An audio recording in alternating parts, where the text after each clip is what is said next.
앞뒤좌우에 계신 분하고 인사하겠습니다. 사랑합니다. 축복합니다. 감사합니다. 감사합니다. 네. 우리가 오늘 이 말씀을 대하면서 이제 생각을 하게 됩니다.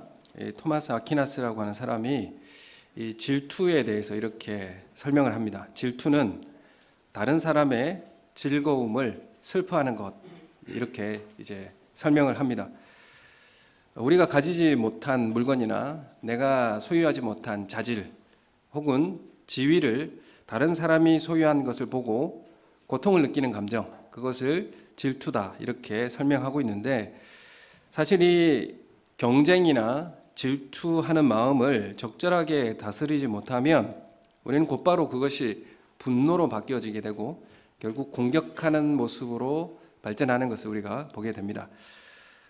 전쟁터에서 오늘 이제 그 배경을 보면 자식이나 남편을 보낸 이스라엘의 여인들이 모든 성에서 나와서 이제 골리앗을 이기고 또 블레셋에서 승전하여 돌아오는 그 군사들을 이제 축하하고 맞이했습니다.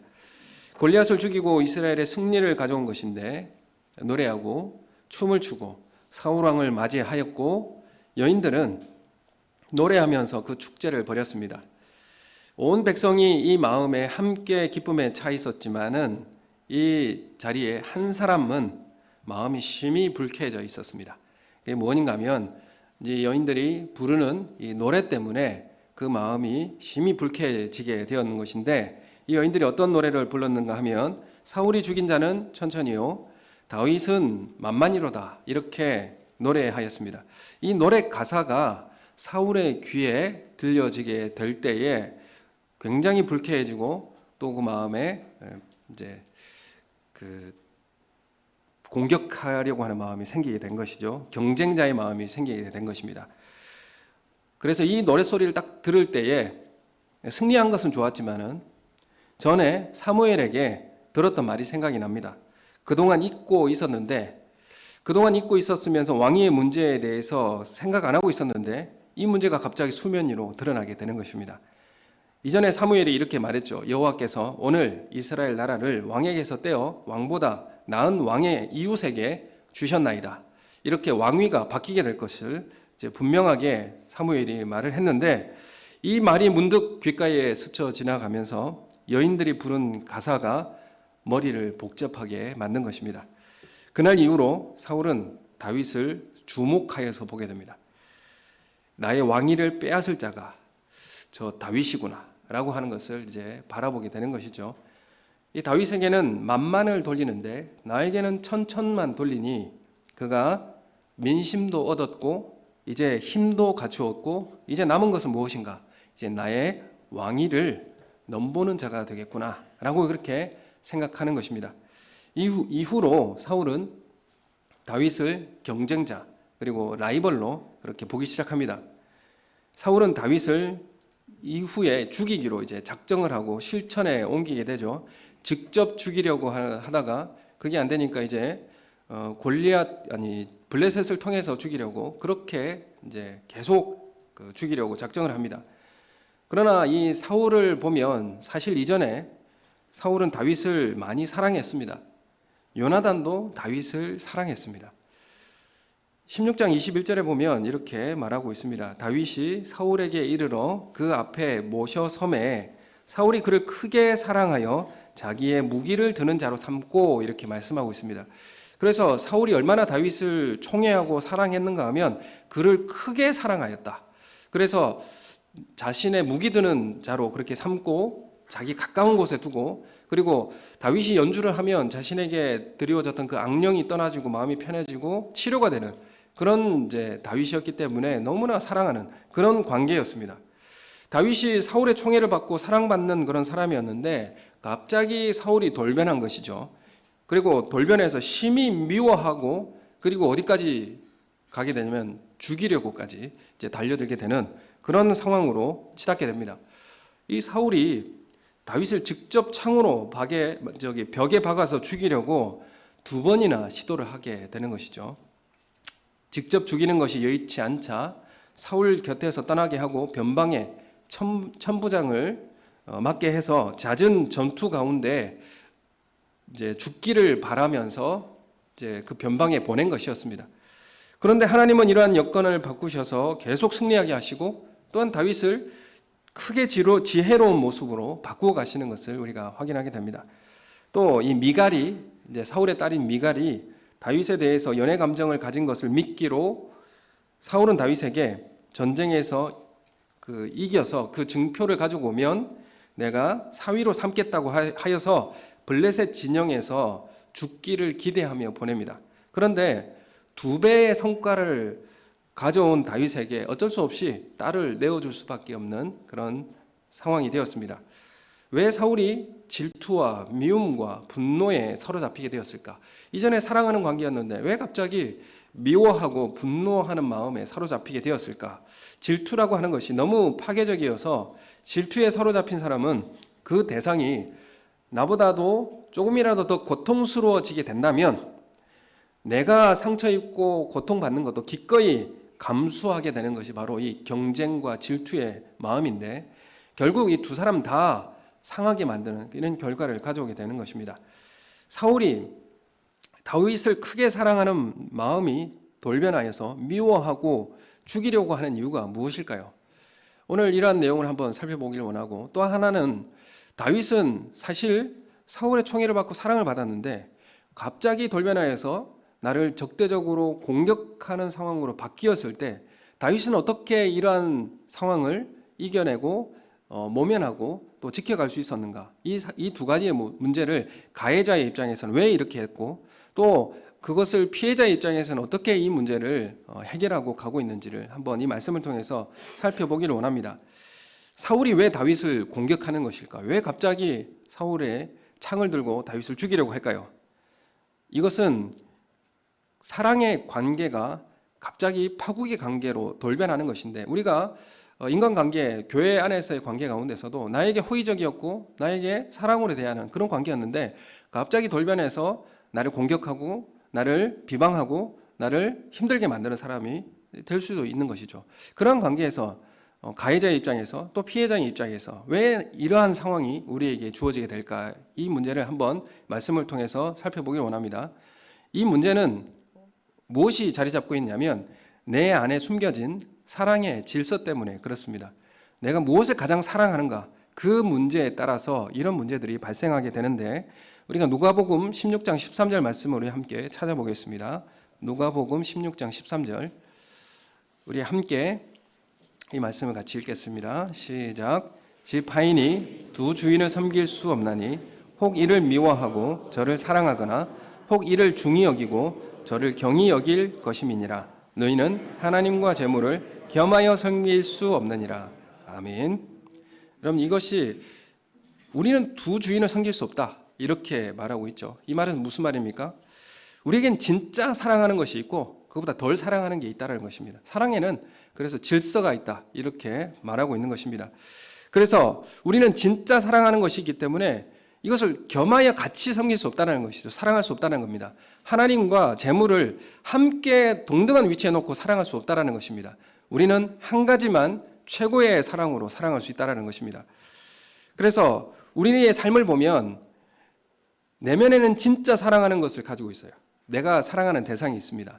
그런데 겉으로는 사랑하는 척하는 이 진짜 사랑하는 것을 내가 소유하기 위해서 그 수단으로 사랑하는 것들이 있다는 것이죠. 겉으로 보기에는 사랑하는 것처럼 보이는데 이건 수단으로 사랑하는 겁니다. 내가 하나님을 사랑한다고 하는데 하나님을 사랑하는 것을 수단으로 하나님을 사랑할 수 있다는 것이죠. 진짜 사랑하는 게 있어요. 하나님을 통해서 내가 갖고 싶은 것. 그게 그 진짜 사랑하는 거죠.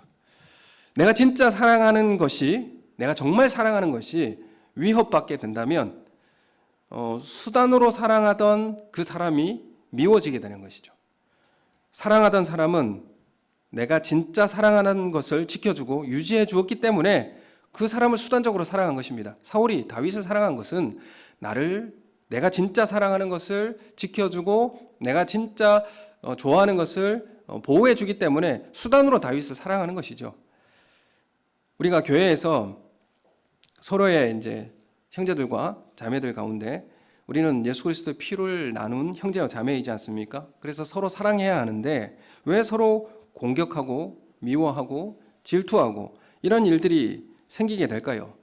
이런 일이 생기는 이유는 서로에게 각자에게 궁극적으로 진짜 사랑하는 것이 그 마음속에 다 있습니다. 어떤 사람은 내가 가진 권위를 사랑하고 어떤 사람은 내 입지와 평판을 사랑하고 또 어떤 사람은 내가 가진 결정권 있는 내 영역을 사랑하는 것이죠. 그래서 궁극적으로 사랑하는 것이 나에게 정해져 있으니까 내 주도권이 침해되지 않는 한에서 상대방을 사랑하는 것입니다. 내가 정말 사랑하는 이것이 위협받고 침해되지 않는 한에서 내가 상대방을 사랑할 수 있다. 그런데 내가 정말 사랑하는 것이 침해받거나 위협받게 되면 바로 수단으로 사랑하는 그 사람은 미움의 대상이 될 수밖에 없는 것이죠. 내 입지에 위협이 되지 않는 그 선에서 상대방을 사랑할 수 있는 것입니다. 그래서 이 사랑은 수단적 사랑이다. 이렇게 말할 수 있는 것입니다. 그래서 우리 안에 궁극적으로 진짜 사랑하는 것은 따로 있다. 이렇게 우리가 확인할 수가 있는 것이죠. 반면에 이 요나단은 왕의 후계자이고요. 그리고 권력이 보장되어 있는 사람입니다. 가만히 있으면 요나단은 왕위를 받을 수 있는 그런 그 존재입니다. 그런데 다윗이 차세대 왕으로 지목을 받고 있고 많은 사람의 지지를 지금 받고 있습니다. 그런 상황 가운데 요나단이 자신에게 위협을 느낀다면 이 상황에서 요나단은 어떻게 해야 될까요? 근데 요나단이 어떻게 하느냐 하면 우리가 18장 4절에 3절 4절 우리가 함께 읽어보겠습니다.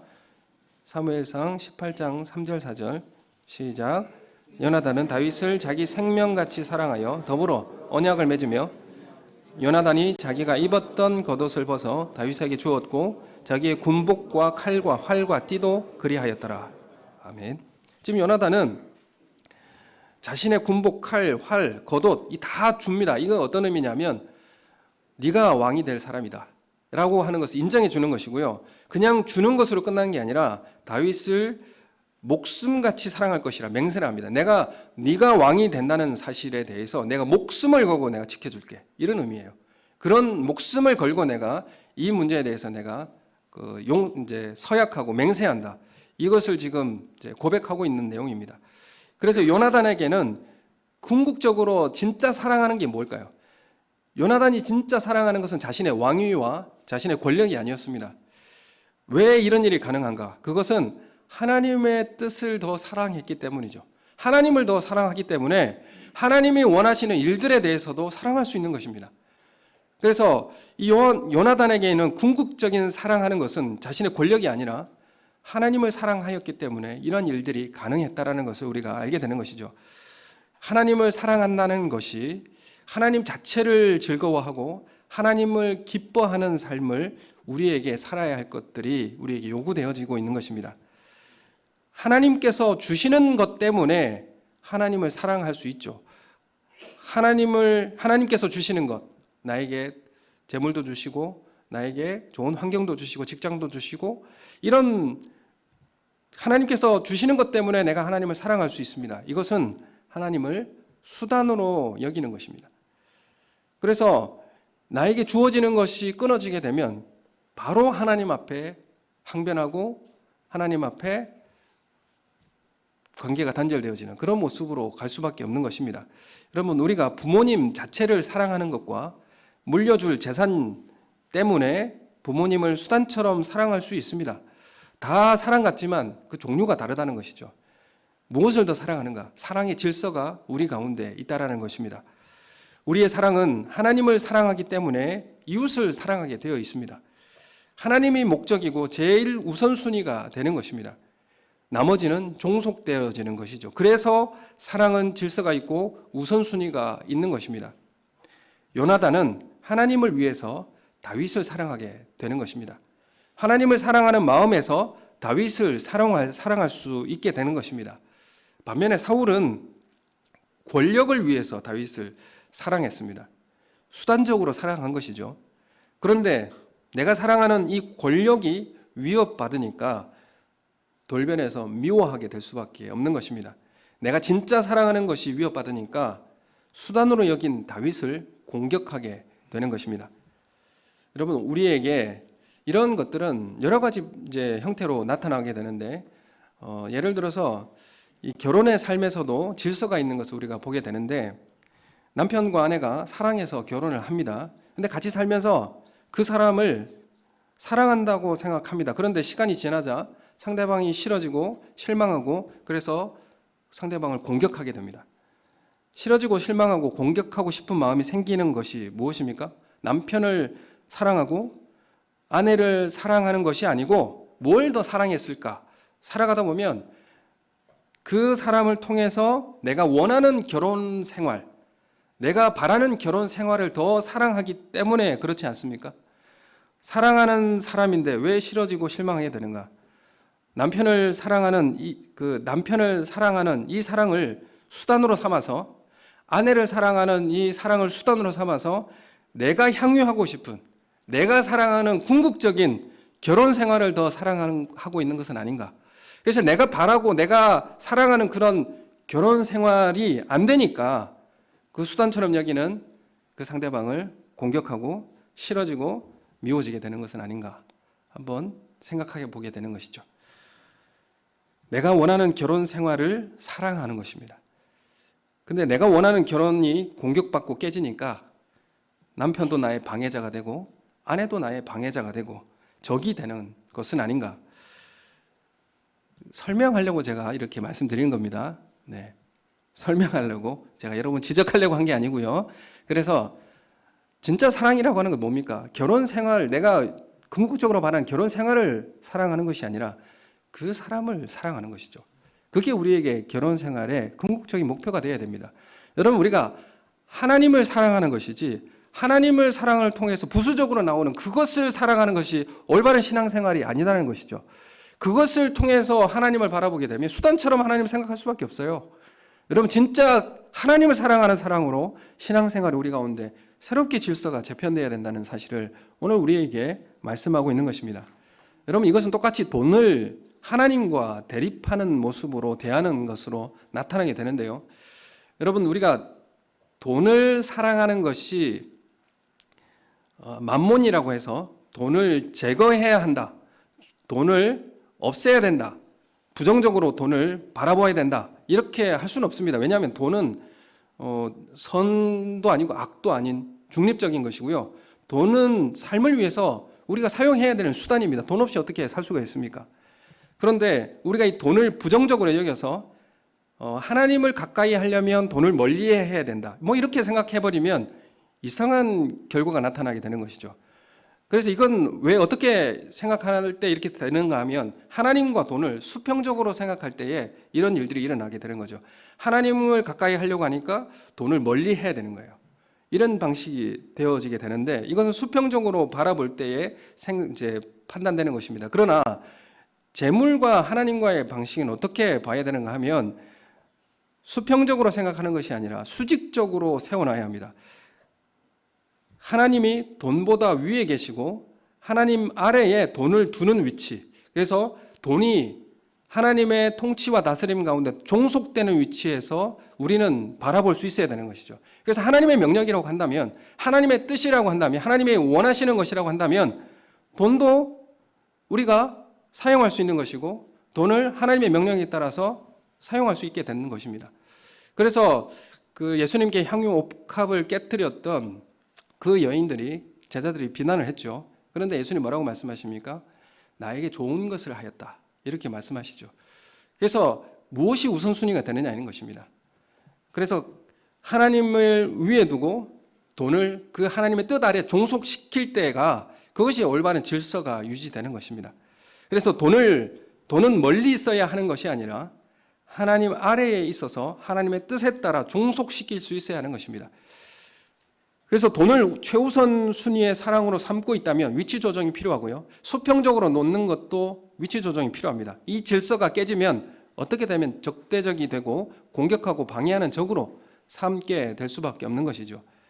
사울이 왜 다윗을 공격하는 모습으로 돌변하는가, 이 문제를 다루었는데 우리가 이 사울의 내면에 사랑의 질서가 깨졌기 때문에 그렇습니다. 진짜 사랑해야 될 걸 사랑하지 못하니까 이 문제가 끼어지니 공격적으로 다윗을 대하게 되고 질투하고 이제 비난하게 되는 것이죠. 우리가 지금 사울이 왜 다윗을 공격하는 모습으로 돌변했는가 이 문제를 다루었는데, 반면에 다윗의 입장에서 다윗이 잘 살고 사울의 총애를 받고 사랑을 받는 입장에서 잘 궁중에서 생활하고 있었는데 갑자기 돌변한 것입니다. 상황이 바뀌게 된 것인데, 호의적이었던 상대가 돌변했을 때 어떻게 해야 되는가. 내가 교회에서 신앙생활을 하는데 그분이 나에게 굉장히 호의적이었고 잘 대해줬고 그랬는데 갑자기 돌변해서 나를 공격하고 나를 비난하고 나를 힘들게 만드는 그런 모습으로 돌변한 거예요. 여러분 어떻게 이 상황 가운데서 이겨낼 수 있을까요?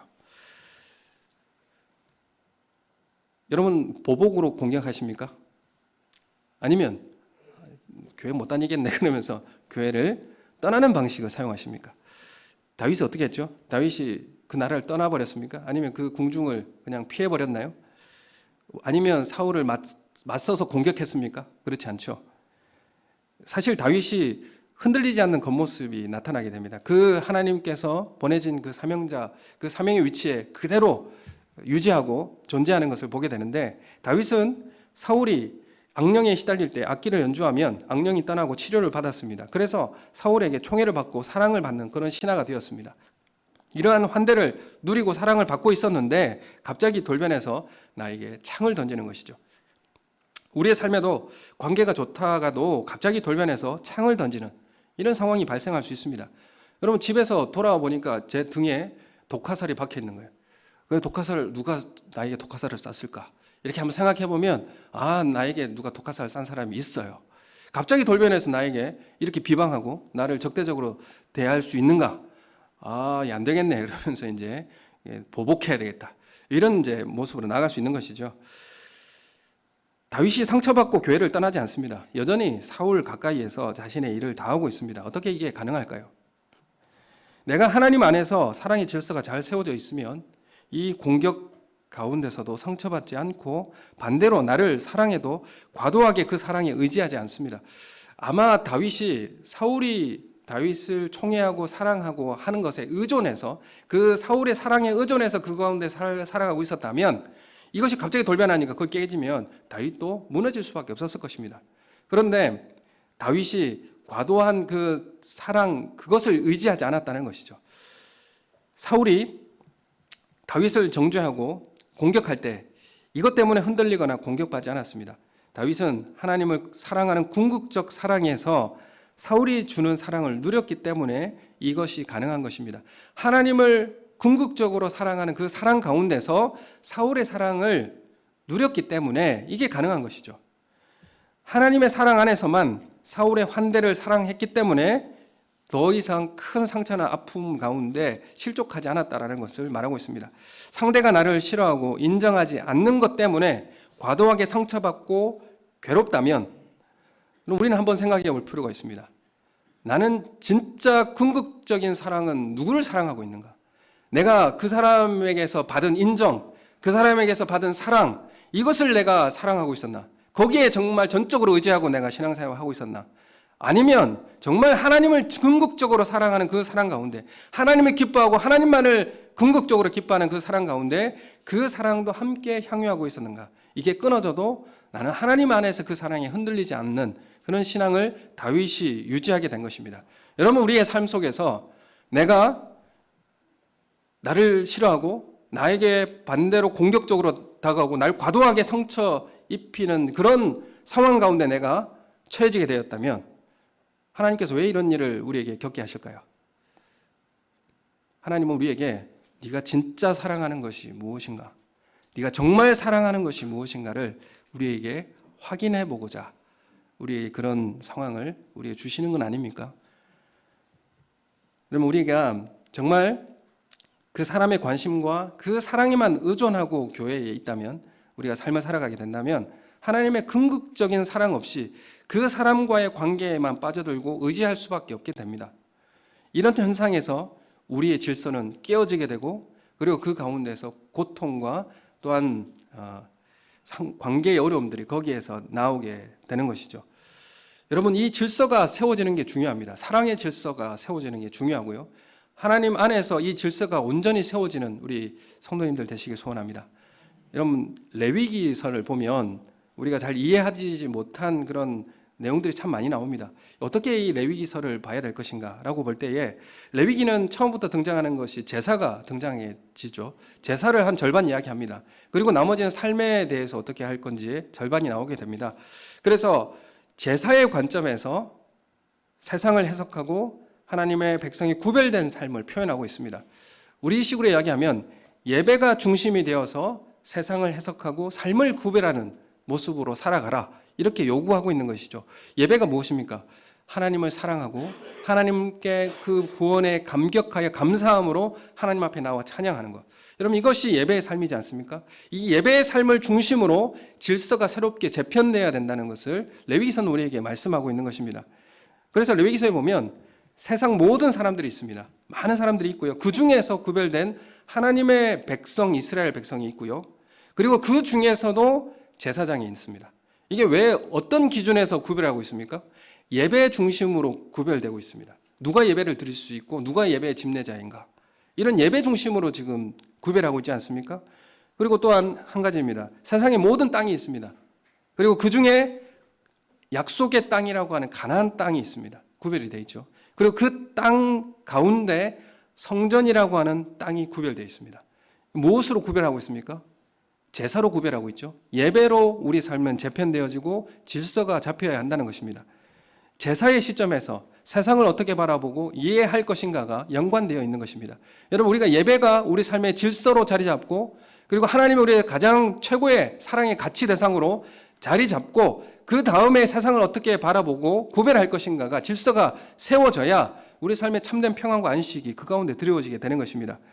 몸에 해롭고 이로운 것을 떠나서 어떤 짐승을 먹으면 몸에 해롭고 그래서 정과 부정으로 나누는 그런 문제가 아닙니다. 하나님의 구별된 백성이기 때문에 예배를 중심으로 구별된 음식을 먹으라는 것, 이것이 정한 것, 부정한 것, 이렇게 나누게 됩니다. 정한 것, 부정한 것으로 나눠도 또한 정한 것이라고 할지라도 예배 드릴 수 있는 것, 없는 것, 이렇게 또 나누어집니다. 구분이 뭡니까? 우리의 건강이 기준입니까? 그게 아니죠. 문화가 기준입니까? 그것도 아닙니다. 레위기서는 뭐라고 말하고 있냐면 예배가 중심이 되어서 세상을 해석하고 구별된 삶을 살라. 그래서 그리스도인들은 가야 할 곳이 있고 가지 말아야 할 곳이 있고, 보아야 할 것이 있고 보지 말아야 할 것이 있고, 말해야 할 것이 있고 말하지 말아야 할 것이 있고, 먹어야 할 것이 있고 먹지 말아야 할 것이 있는 것입니다. 뭐가 기준이 됩니까? 예배가 중심이 되어서, 예배자의 중심이 돼서 내 삶의 질서가 잡혀지게 되는 것입니다. 여러분, 이 질서가 잡혀져야 합니다. 하나님은 혼돈과 공허하고 무질서한 세상을 말씀으로 세상을 창조하시면서 순서와 질서를 세우시고 지극히 하나님 아름답다라고 말씀하십니다. 하나님 말씀으로 새롭게 창조되자 모든 온 세상 만물이 질서를 잡게 되었고 그 가운데 운행되게 되었습니다. 여러분, 우리 가운데 교회도 마찬가지입니다. 수평적으로 바라보게 되면, 수평적으로만 바라보면 이 문제가 해결되지 않습니다. 여러분, 이것은 수직적으로 바라볼 수 있는 그 권위에 순종하고 그 안에서 질서가 잡히는 삶이 우리 가운데 또 필요하다는 것입니다. 내 안에 사랑의 질서가 온전히 세워질 때에 예배가 온전히 회복되게 됩니다. 예배가 회복되면 하나님과의 관계가 회복되어지고요. 내 삶의 질서가 다시 새롭게 자리 잡게 되어집니다.